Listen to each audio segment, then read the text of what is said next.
Hello, Land Flipping Formula. Is the rise in land investing courses and mentors saturating the land market? I'm Abdel Herrera. Hello, I'm a land investor and mentor. I've done one-on-one coaching for about 2.5 years, and I'm the admin for the Land Flipping Formula Facebook group.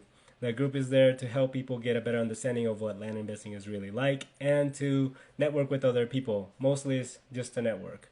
Um, I had this question pop up over the years, and I posted on the group about it. Now I finally got to writing stuff down and narrowed it down to this 3-page thing, and I'm ready to talk about it. So let's talk about it. Now, the surge of land investing courses and mentors brought with it a growing competition in the land market. The old hot markets are cooling down, and I keep seeing and hearing everywhere and from almost everyone that they are having a hard time finding deals.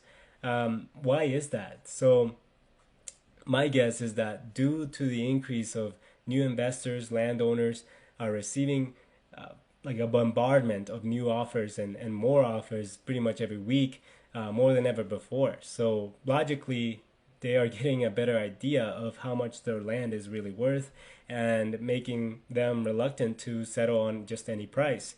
Now, I must say, I hear this coming mostly from new investors. Large scale investors, they don't seem too bothered by this, by the growing competition. So it leads me to think or to believe that the pressure is mainly felt by low scale or beginner investors. Why is that? Okay, well, I can think of two reasons.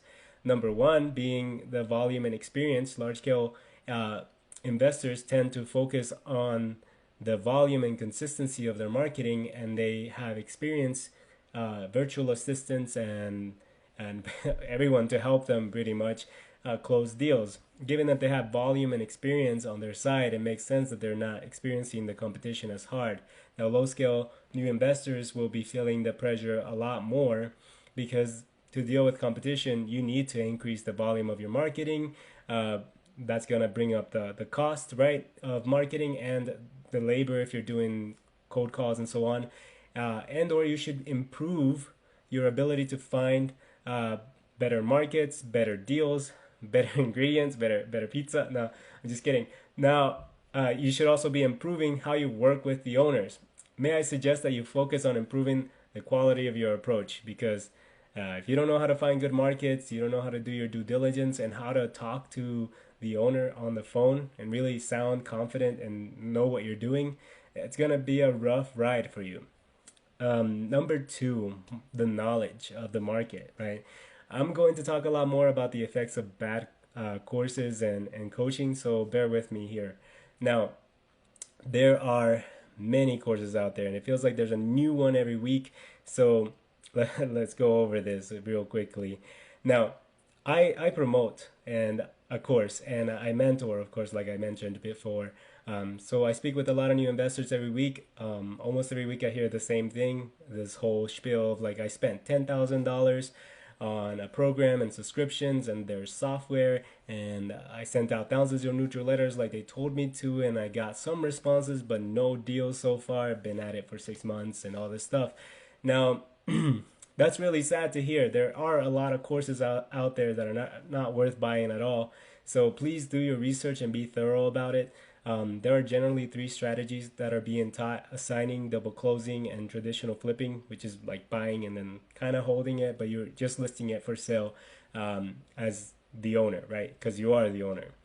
Courses and programs that generally focus on selling the idea that land investing is easy and that there's no competition and that you can make a great income in under a year by using their strategy. Those type of strategies, those type of courses, you should really be careful with. Let me set the record straight, just so that you know. And I'm pretty sure most of you kind of already know, but somebody's got to say it.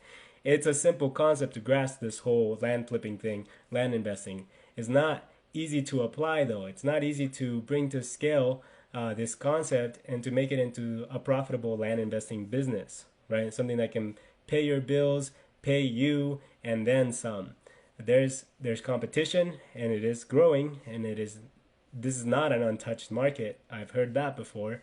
And that's not true. Though compared to the housing and rentals market, it is friendlier to the low budget beginner. but it still has its drawbacks and it still needs work, right? You still need to put in money and work. It's an investment. Professional investors tend to use all of these strategies as a plan B, C, all these exit strategies, basically, um, just depending on the occasion, on the situation. So learn when to use each of these. Traditional flipping is arguably the most scalable strategy. I hear more success stories and millionaire stories from using the traditional land flipping strategy than from any other strategy. I also know from experiencing it myself and helping other investors go from wholesaling to flipping. So it is very, very proven. But that doesn't mean that all the other strategies don't work. They're not as scalable. So please, when there's a coach telling you that their strategy is the best and they're promising to replace your income within a year, remain largely skeptical. It is not unheard of for somebody to replace their income within a year um, of doing land flipping, but it doesn't happen all the time, especially not within the first year. So don't fall for the hype. So here are a few tips on finding a good course and a good coach. A good one-to-one coaching program would have you work with an actual investor who has a reputable, transparent land business that is currently going on and is accepting and isn't accepting just every single person that jumps into their program, right? As a mentor, I know that this is not for everyone, and it can be a waste of time if the student doesn't have enough money or time. So, they shouldn't be accepting just anyone. At the beginning, the business setup does not need expensive software or systems. You should keep it simple. Once you have a significant inventory of land, then you should invest in the systems that will allow you to macro manage the scaled business. Um, if the program you're interested in wants you to buy their software and everything all at once, I would look for other programs or courses that teach the strategy only and then direct you to the tools and services that are pretty much a third party, right?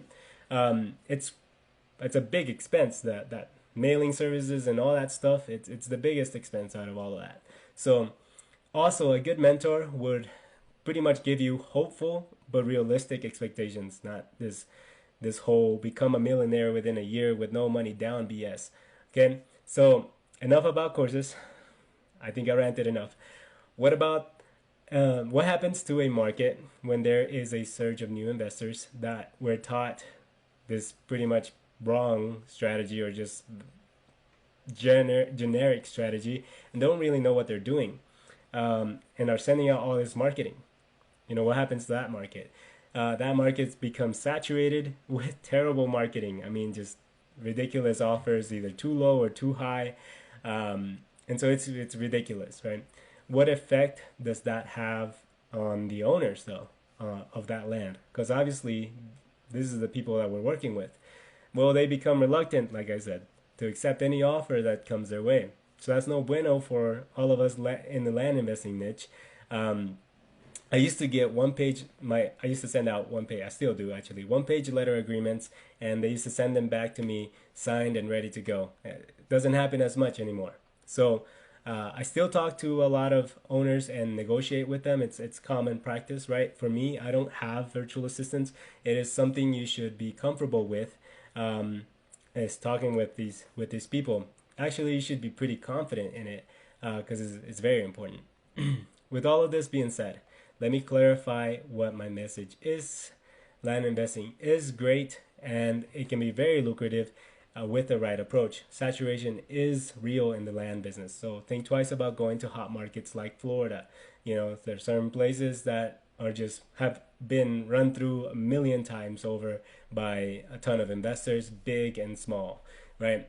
Getting a course or a mentor is a great idea. Just make sure you do your research, set realistic expectations, and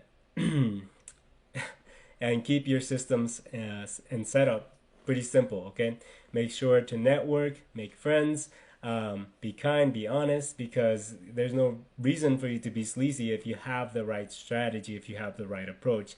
And that's all I have to say today. I hope you guys have a wonderful rest of your week, and yeah, take care, guys. That's me pretty much saying Abdiel out.